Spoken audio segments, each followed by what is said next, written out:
Hi, I'm Richie Siriano from Brooklyn Hobbies. Today we're going to teach you on how to make sure that your radio is properly set to your nitro-powered car. So, before you start the engine, you're going to turn on your radio, turn on the car, check the steering. When you turn left, the wheel should turn left. When you turn right, it should turn right. What you want to make sure is that when you turn the wheels all the way, you don't hear a humming noise come from the servo. If you hear a humming noise coming from the servo, that means that the wheels are servo's trying to turn the wheels more than they could turn. So right now, we can see that they're not really turning all the way, but very close to it. If they turn too much, I'm just going to shut this off so we don't damage the servo. Once it reaches its physical stop, where the knuckle hits the hub, this won't turn anymore. But if the servo is not adjusted right from the radio, it'll keep trying to pull the wheels more, even though they physically can't go anymore. And that starts to damage the servo. You can damage the servo in a few minutes. It could take a couple runs, a couple days, even a couple weeks, but sooner or later the servo will be damaged. So on your remote, there'll be a switch called, or a knob called dual rate. So you'll be able to adjust the dual rate so that the wheels turn just enough that it doesn't overturn or overpull the servo doesn't overpull the wheels and try to turn it too far. So you would turn it, you would hear a slight humming coming from the remote. You would go to your dual rate, or say DR rate. You turn that, and that will stop the wheels from turning all the way. And you just do it a little bit. You don't want to go too much where you have no steering, but you want to do it enough that it's just off the physical stop, so it comes back just a little bit, and it stops the humming on the servo. So we'll turn the servo back on. Okay, so that's your dual rate, that's for your steering. If you turn left with your remote and the wheels are turning right, there's a reversing switch. That'll say ST trim, ST reverse. That would be your steering trim, your steering reverse. So you click that button the opposite way, and it would turn it the right direction. But most of the time with the ready-to-run kits, they're set correctly out of the box. But if you do turn left, and the reason why they have that switch is because if you change the servo to a different manufacturer, say something happens to the servo and you put an aftermarket company and they have better servo, it could be the wires internally could have it where it turns left, it turns right. So when you turn left, if it turned right, you would hit the ST reverse switch and that would flip it, so you'd be able to turn the right direction after you change to a different servo. Okay, so that's the steering. We've talked about the reversing switch to make sure it's working right. We've talked about the dual rate to make sure it turns enough. Then there's ST trim. ST trim knob is when your car, what you should do is without the car running too. You can push the car in a straight line. You push it in a straight line. If it's veering to the right, you would turn the ST trim knob a little to the left until it actually goes straight. That's a good starting point. When you start your engine, you run it, you have a little horsepower behind that, so it could actually pull a little bit to one side, and then you do a final trim once it's started. But before you go out, you turn your steering trim right and left to make sure that it rolls straight. And that'll be it for the steering. Most important is going to be on the nitro engine. On the nitro engine, you want to make sure that the radio is set correctly, because you can have runaway cars if it's not set correctly. So right now, this is what we call a rotary carburetor. On some of the bigger, faster engines, they have slide carburetors that the slide will come in and out to let air and fuel in. This is a rotary carburetor, so it will open. Now you can take a look inside. We take off the air filter, and if you look inside, that's full throttle.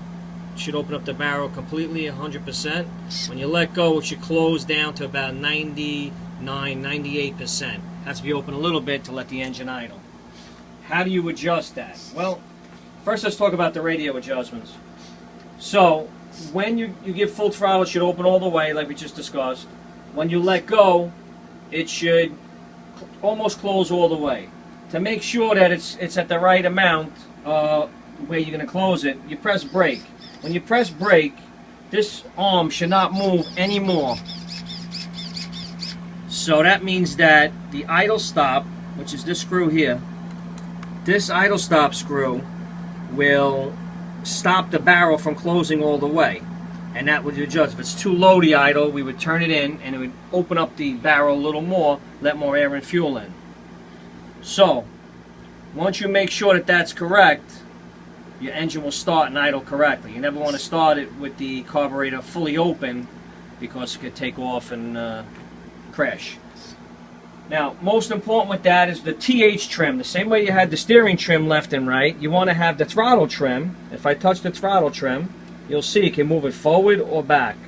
If it's up a little bit, you'll find out that it's not in the right position by the test we just said before. When you press brake, it's moving back. Well, it's not supposed to move back. It's supposed to be back already, and just letting, because it does a dual function of pulling the brakes, and it also going to push this spring to not make this go anymore. You have to make sure that this is all the way back before you tune an engine, before you start it. So right now it's left up. If I push it a little bit, the brake goes on. So first you must touch your throttle trim to bring it back. So throttle, you let go. Then when you push brake, it don't move anymore. That's how you'll tune your engine. If you turn this up, you'll get a false tuning. So okay, so we did the throttle trim. Now the adjustments on the carburetor. This is your idle stop. When you turn this in, that will open the barrel more. What that will do is let more air come in through the carburetor and also let more fuel come through the main jet into the engine. And this will just, if it's idling too low and every time you let go of the gas it shuts off, you just turn this in a little bit and you go by hours of a clock. You turn it in, say this is at 12 o'clock, you go to 1 o'clock, and then you see how that works. But you should never tune the engine until it's warm. So you would hold the car up in the air, start it, warm it up, never full throttle because you could damage the engine. Just give it a little bit of gas and keep it warm till it's almost hot to the touch. Once it gets good and hot, and make sure you don't burn your fingers, we're not advocating to touch it and burn yourself. But if you hold it up in the air for a good 2 minutes, it should be warm enough. Then when you put it down, when you let go of the throttle, it should stay running. If it doesn't stay running, a couple things it could be. One is the idle stop has to go up a little more to keep it running. Or if you could keep it running with your finger on the throttle a little bit, like this here, if you watch the rod and you watch my finger, giving it a little bit of gas. If you could keep it running, then it's probably just the idle stop. Turn that up, and that will do the same thing as you pressing the trigger a little bit, and that will get you running.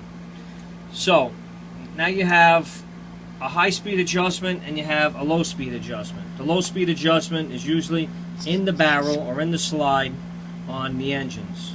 The more you turn it in at idle, it will let less gas in, and that will raise the RPMs of the engine. But you really want to raise the RPMs of the engine with the idle stop, not with the low-end needle. So the low-end needle comes mostly set from the factory, and they're set a little bit rich because they want to break the engine in and keep it cool and let a lot of fuel with oil in it come in. So normally you can lean out the bottom end by turning it in slightly. That will also it'll lean the mixture, so it'll let less gas in and more air, which will raise the idle. And what will happen is once you're running full speed, when you let go of the throttle, the RPM should drop down to a low idle pretty much instantaneously. If it doesn't, it could be that you're too lean and it's not enough gas in the engine when you let go of the throttle. So what will happen is the engine will make more of a pinging sound. This is my pinging sound imitation. Okay, so that means that your bottom end is a little lean. There's another thing that can happen. If you let go of the throttle and it's still racing up high, it means there's too much gas in there. And that would mean that the bottom end was too rich. So, when it comes back and you let go of the throttle, if it just stays at a high idle, where it says, and then it drops down, that means that it's just a little rich. And that's fine if it just takes a second or two to drop. If it's staying up too long, 5-10 seconds, and then it drops, it means that the bottom end was too rich. In that case, you'd have to lean it out a little bit to get it to drop perfectly. You want it to have your high speed, and when you let go, you want it to drop as fast as possible at a low idle. Now, when you're adjusting a low speed, sometimes you might have to compensate with the idle stop also. So if you lean it out a little bit too much, and your mixture is a little lean, but it accelerates fine, you might want to lower down the idle stop to bring the RPMs down. Because remember, if you lean out the bottom end, you'll raise the idle, and you can lower it with the idle stop to bring it down. So you're leaning it out, you're raising the idle by making less gas come into the engine, but it will also raise the RPM, so you have to lower the idle stop slightly to bring it down. So it's a delicate balance between the low end and the idle stop. Okay, now we'll go to the high speed. The high speed, you always want to start off very rich, because you could damage your engine and blow the engine if you have the high end needle too lean. So if you have it too lean, you won't be blowing too much smoke. And remember, the engine must be good and hot when you're tuning, because when you first start it, your setting, you'll be blowing smoke the whole way. But once the engine gets hot, you're going to blow less smoke. So when it blows less smoke is when you can damage the engine. So you start off with a needle setting rich, which is usually about flush, which should mean that you have a good rich setting. And you watch it. You watch where the smoke comes out of the muffler, comes out of the side of your body or the back of your body. You watch the whole length of your run, and it should be blowing a lot of smoke. And then you can start to lean it out by turning it in 1 hour at a time, just to make sure. You don't want to go being too lean and make a trial run and blow the engine. So we start off rich, blowing a lot of smoke. This car could do about 40 miles an hour. So if it's doing 25 miles an hour, it just means it's very rich, and sometimes it won't even shift to second gear. So what you have to do is start rich and keep turning it in 1 hour and keep trying your runs. Make sure you're blowing smoke, and it should be the whole run, not just the beginning, the takeoff, first 5-10 feet. It should be the whole run. It should be blowing smoke. And remember, the engine has to be hot to see that. And you will lean it out and keep leaning it till you get good acceleration. You hear the RPMs climb. If you go too much and it's very, very fast, it usually means you went too much and you want to back it back out a little bit. So you want it to be fast, but you want it to be safe. If you lean it out too much, it's going to be blazing fast, and you might damage the engine. But if you do see smoke coming out the whole length of your run, you're tuned fine. Now, how much smoke you see will be the fine-tuning for racing or for just playing. If you're a dad out there with your son, you want to see a lot of smoke, be out there all day, don't have to worry about the temperatures getting hot, you keep running. If you're racing your friend, you might want to lean it out a little more, but always check for that smoke coming out at top speed. Last but not least, the temperature of the engine. You should get a temperature gun. You should get a temperature gun and check the temperature of your engine. Each engine's a little bit different, but you're talking about an operating range of close to 180 to 200 degrees on these ready-to-run engines.